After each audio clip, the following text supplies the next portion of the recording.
Welcome to America's Heroes Group. And welcome back to America's Heroes Group with our Roundtable partner, Mental Health Matters, NAMI, Contra, Costa. May is Mental Health Awareness and Military Caregiver Month. Our host is Kelley. I'm Sean Claiborne, the co-host. Our executive producer is Glenda Smith, and our digital media producer is Ivan Ortega of Scouts Honor Productions. So we have our partner on the line. That's Gigi Crowder. She's the executive director of NAMI, Contra, Costa in California. NAMI is the National Alliance on Mental Illness, an advocacy group founded by family members of people with mental illness. And we're going to talk about reducing the mental stigma by learning signs and symptoms, the stigma of mental illness. So, Gigi, are you there with us? Yes, thanks for having me. I appreciate you coming on the show. No problem. I enjoy it each month. So tell us about that stigma. How do we reduce the stigma of mental illness, and what are the signs and symptoms that we need to talk about? Well, we know nationwide 1 in 5 Americans suffer from an episode of mental distress, but we're not talking about it because of the stigma associated with it. A lot of people don't know and don't recognize mental illness as a medical condition. It's actually more common than cancer, diabetes, or even heart disease. So we reduce the stigma when we have more individuals talking about it, when we recognize that the disorders are the number one reason for hospital admissions nationwide. So obviously, There's more, number one reason, even if it's not because the person is going to psych emergency services. Often when individuals go in with another ailment in their body, a very astute physician can relate that to having the understanding that perhaps that person is living with a mental health challenge, and the other symptom that they're presenting is secondary to the mental health challenge. Wow, that's amazing. I did not know that. And the thing of it is, though, too, because you can relate mental illness to a lot of things in the world. I always say working with the homeless, particularly as a veterans organization, we work with the homeless and we do things for homeless events and advocacy groups and things like that. We oftentimes don't talk about mental illness as being an issue with homelessness, being linked to homelessness. No. And even with the idea, people think, oh, this person's lazy, don't want to work, or they use the term shell shocked, or we just throw around PTSD. PTSD now seems like it's being stigmatized to the point of where people use that as almost like a slur. Like we used to say retarded was okay to say. Now we say retarded is something bad. PTSD is almost becoming like that, kind of having that kind of a stigma. Yeah, only because I think in some cases people don't understand the definition of post-traumatic stress disorder. So it's been in some ways overused and in some ways underused. If you do not have the definition for it, you can easily stigmatize it based on any negative behavior. But we know that it's a very real diagnosis, that people who have experienced trauma in their life often will have some opportunity to protect themselves through not, if they don't get the care that they need, they can protect themselves mentally by reliving the trauma. And we just have to have the conversations that we need to have around what is and what isn't a mental illness, and dispelling myths and stereotypes, and really seeing it as a medical condition because it's a chemical imbalance. And so you can have both internal and external stigma. So a person could feel like they don't want to talk about it because of they're trying to talk about it and people not understanding it, and then instead using the C word and looking more at their behaviors versus it being a medical condition. And then, of course, what we suffer from most in society, it's external stigma, the misunderstanding of mental illness, and having people, and I will attribute a lot of that to the media that will often trivialize the illness and portray people in their worst light when they're living with a mental illness. So what is the definition of trauma specifically? So how do when we say, because people use that word all the time, though, and they use it jokingly, people use it, you see it in sitcoms, you see it on social media, they'll use it as almost like an excuse sometimes, but they don't really mean that they have trauma. What does the word trauma actually mean? Well, trauma is any experience that a person has gone through that has caused them to have pain associated with it or a negative feeling. So a traumatic experience for one person might be different. Divorce could be traumatic for some people. A loss can be, a death could be really traumatic for some people. But any experience that a person has had that cause a negative impact and shift them from a place of well-being. And so it's often defined in children when we start talking about negative childhood experiences. So individuals that may have had to go through foster care because their biological family members weren't there to parent them are often exposed to a lot of trauma through that experience. And is the emotional trauma and the experience of trauma very similar to? Do we physiologically react the same way as we get physical trauma, like somebody hitting us, or maybe we're in a car accident or something like that?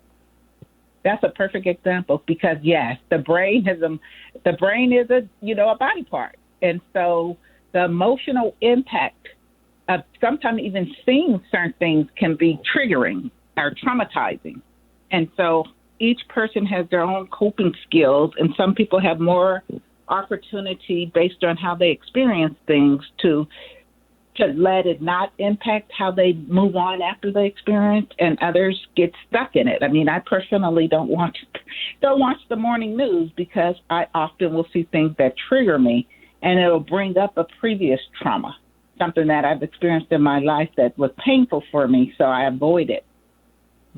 Again, but we have to know how to protect ourselves. But I wonder sometimes in people that, because we're starting to talk about in the professional world, we start talking about trauma drifting into the word trauma being used, PTSD even being used in violent communities where children particularly are exposed to a lot of violence. However, they're hesitant to use the word, traumatic or use the word trauma, and they may not even be equipped to even be able to really rationalize or figure out what is going on in their mind. But you see kids that are acting out, you see children that are exposed to violence, and you see that it seems like the violence is almost multiplying.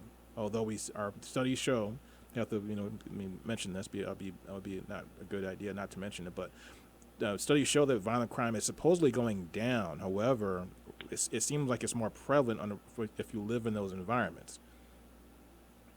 Where again, it might be going down in some areas, and others of people are seeing more of it, or we're normalizing it because of the area, as you said, that a person lives in. What we do know is that the outcomes of people having exposure to trauma have increased.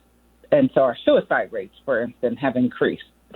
There was a study that was done for young children who live in neighborhoods where there's a lot of violence, and they equated it to being more damaging than the individuals who watched the Twin Towers come down.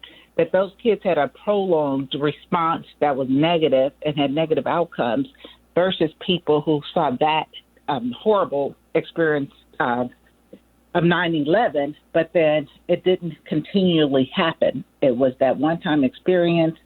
It was processed. It was horrible. But individuals who live in environments where they're kind of normalized to the violence actually have a response that's more lifelong to that level of violence, even when they're removed from the situation. Wow. Like we took a group of kids from an inner city part of Oakland out into the wilderness to just kind of have some camping, and some of them could not be at ease because it was too quiet for them. They were used to the hustle and bustle and the noise and the violence and the gunshots and the sirens at home, and it was unsettling for them to be there waiting for the shoe to drop that probably wasn't going to because of where we were at, but we had to really do some work around making them feel comfortable, and what most would have seen was a serene setting. Wow. And I've heard that before where people say they're not nervous when there's a lot of noise going around. So when they hear kids playing or people laughing and breaking bottles, everything's okay. But as soon as it gets quiet, they're waiting for that storm to come. Exactly. And our body has a flight or flight. So we have conditioned ourselves to respond to danger. And that's the thing, like I said, to me it's fascinating that we report in the news, report all the time that, violent crimes is going down. We can go to another, there's a lot of people that talk about why the reporting is going down. But however, in our hospitals and in our treatment, we're seeing an increase in people that are suffering from, different types of trauma or PTSD or acting in violent ways or suffering from different types of psychological breakdowns. People, violent shootings are coming up. Mass shootings are seems to be getting worse. So the thing is that I want to understand that are we doing a good enough job of talking about this, and then also how do we recognize when somebody's getting close to the edge? I mean, some of the common symptoms of post-traumatic stress disorder, when someone's having a difficult time, whether it's been a military vet or just someone based on the environment that they grew up in, is that, they'll be easily startled or frightened by things, possibly irritable, angry. Sometimes with children, you see a lot of feelings of guilt and shame, sleep problems, feelings of being tense. So we have to, and of course, destructive behavior, as you've spoken to earlier, with children acting out. With adults, you see excessive drinking, sometimes drug abuse, and then it can go as far as seeing or hearing things that aren't there. So we know that if we talk about these symptoms and we're having other people who can help us identify them, then we can tell people to seek the care they need to address them. What we don't do enough is encourage people who are having any of those symptoms, whether it be symptoms of PTSD or symptoms of depression or bipolar or schizophrenia, if we often don't support the individuals to seek the supports, the medical supports that they need. So say a parent's listening right now and they have a child who they see acting out, and maybe they don't understand why. Maybe they don't. Maybe the parent is part of the problem, or maybe the environment's the problem. Or maybe it's a combination of things, or maybe the parent is just doing their best and they're not part of the problem, but they see these signs and symptoms. What is the first step? How do they address it to the child, and how do they get help? I think we have to use language based on the knowledge of how our children will respond. So sometimes we'll ask one yes or no question, but sometimes you have to dig a little deeper than the yes or no. And you have to have specific questions. How was school today? Can you share with me this or that? And then you have to draw them into a place of feeling comfortable with talking about their feelings, because most of us were yes or no to our parents. So it's up to the parent and those who are, responsible for the kid to dig a little bit deeper and ask questions that require more than a yes or no. I think that's about their feelings. Yeah, I think that's the really kind of day good they point. have. That's a really good point, because I remember a personal story. A friend of mine went to his girlfriend's house, and she had a child there, and the mom thinks the child is perfect, everything's going fine, but the child had some behavior issues in school. So when you ask the child, was everything okay at school? They say, yeah, everything was fine, everything was good. They say, okay, but then when they ask, what happened at school today? And then you start 15 minutes later asking more questions, the child said something about the kids laughing at him and how that made him feel, or thinking he was stupid or he was ugly or something like that. But that wouldn't have come out if the boyfriend hadn't actually asked those questions. Just because he was just curious. That's all it really was. It wasn't like trying to. That was all it really was. But the mom had been living with it for forever and never even known that was even happening.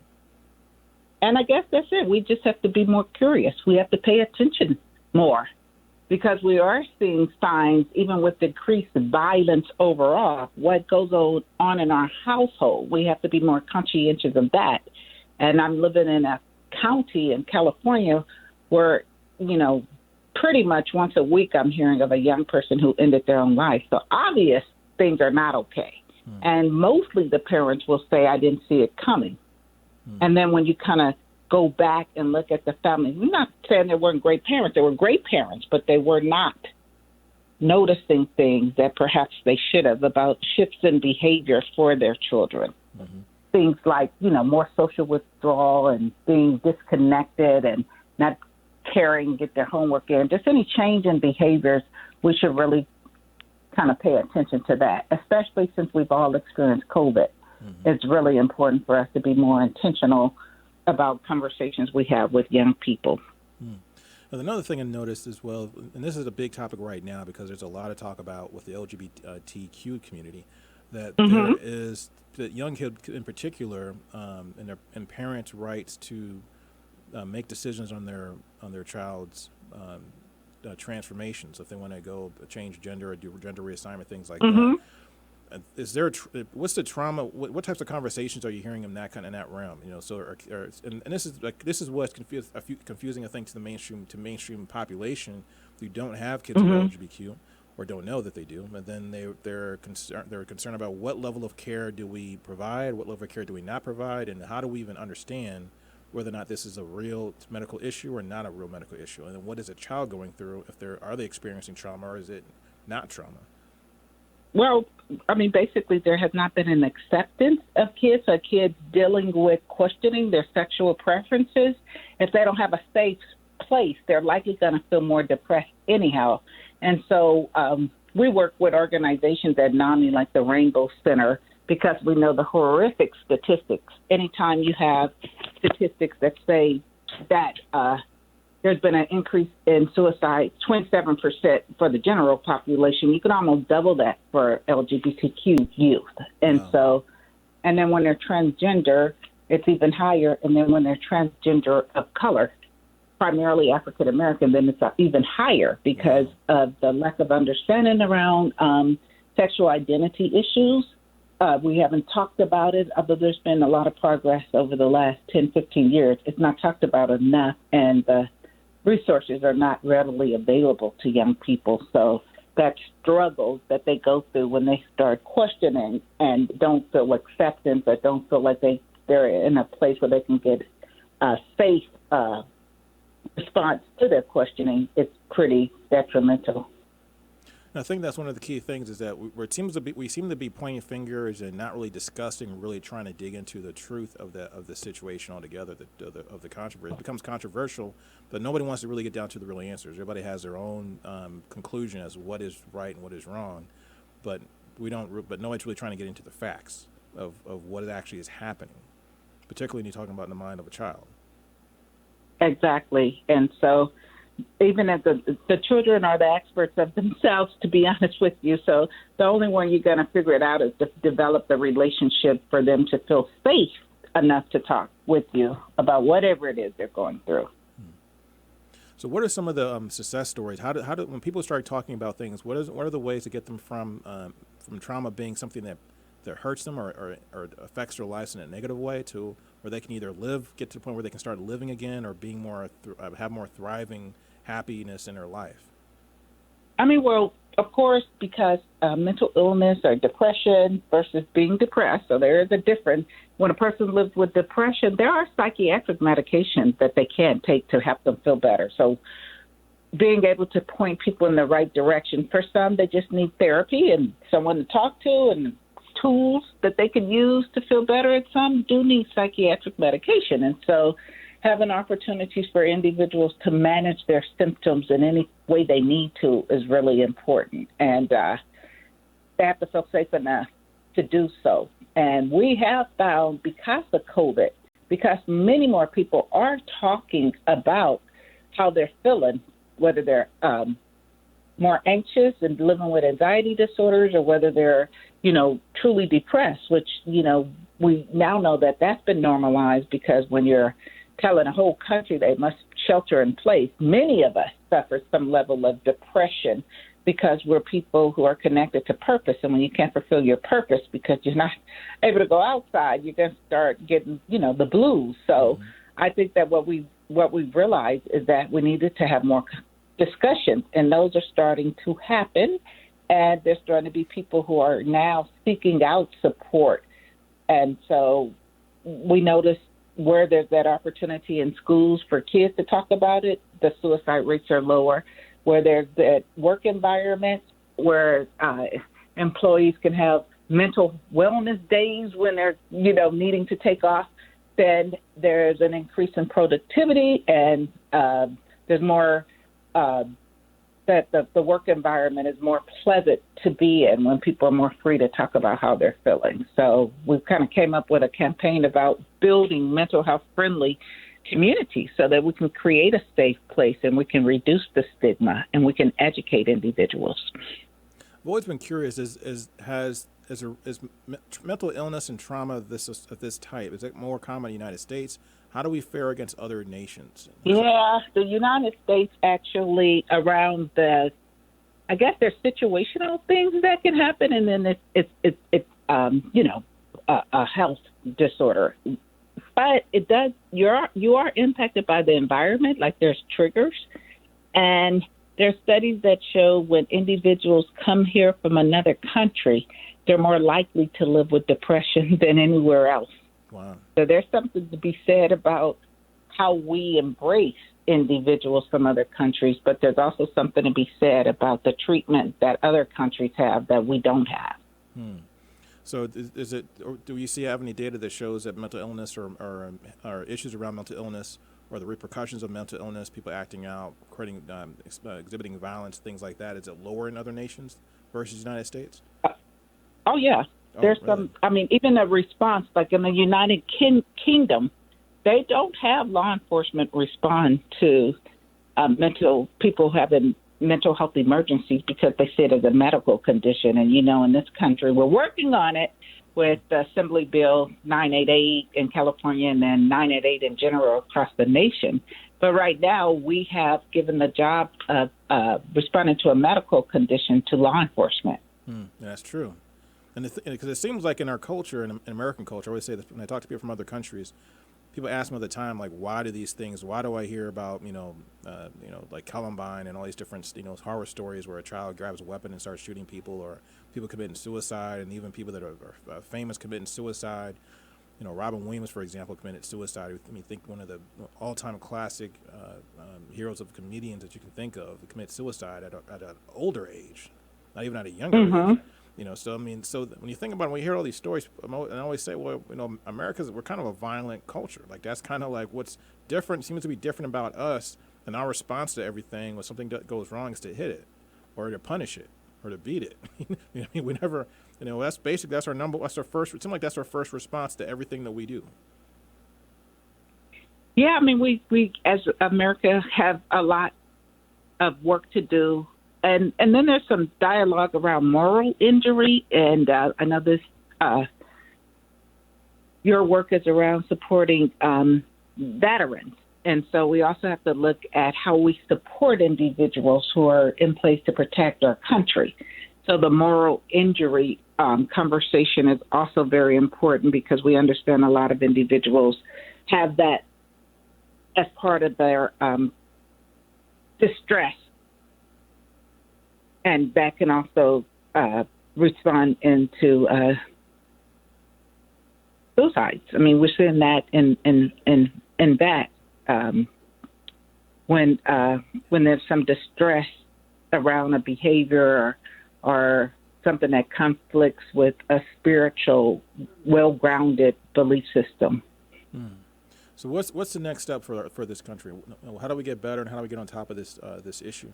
Well, I was in a privileged position in California to respond to President Biden at his last State of the Union. He talked about his plans around mental health. And if he gets the funding that he's requested, I think we'll be in the right direction, start having more open dialogue about it. I know most states now, there's funding in place that was never there before. It was never a part of the national agenda to even talk about how do we better respond and support people living with mental illness. So COVID has kind of opened that door. In California, we're looking at approaches around how we address the needs of those who are unsheltered and living on the streets, who live with mental illness and who may be self-medicating. There's always a conversation about whether the person has a substance abuse problem, and that's where they're having a difficult time, or whether they had an untreated mental illness and then they self-medicated, and that's what led to them becoming unsheltered. Wow. So are you hopeful for what's been done so far? Oh, yeah. I know what's happening in the county and the state that I'm in. We're co-sponsors to Assembly Bill 988 because we knew the family that kind of led that effort. So I'm thinking that we're well on our way, and we're also using lived experience. We're using people who are not just psychiatrists or social workers. We're using people who've been there before, and sometimes they're the best person to talk to another person who's having a difficult time, especially when they come out on the other side themselves toward recovery. Gigi Crowder, appreciate your time and also the things you've done for people that are suffering from mental illness, and bringing this to our attention, and also bringing the discussion forward so that we can create solutions and also get on top of this thing. Appreciate your time. Thank you. This is Sean Claiborne from America's Heroes Group. This show is dedicated to the mothers of service men and women for Mother's Day. Happy Mother's Day. You deserve it. Thank you for serving our country and doing all the great things you've done. America's Heroes Group. See you next week.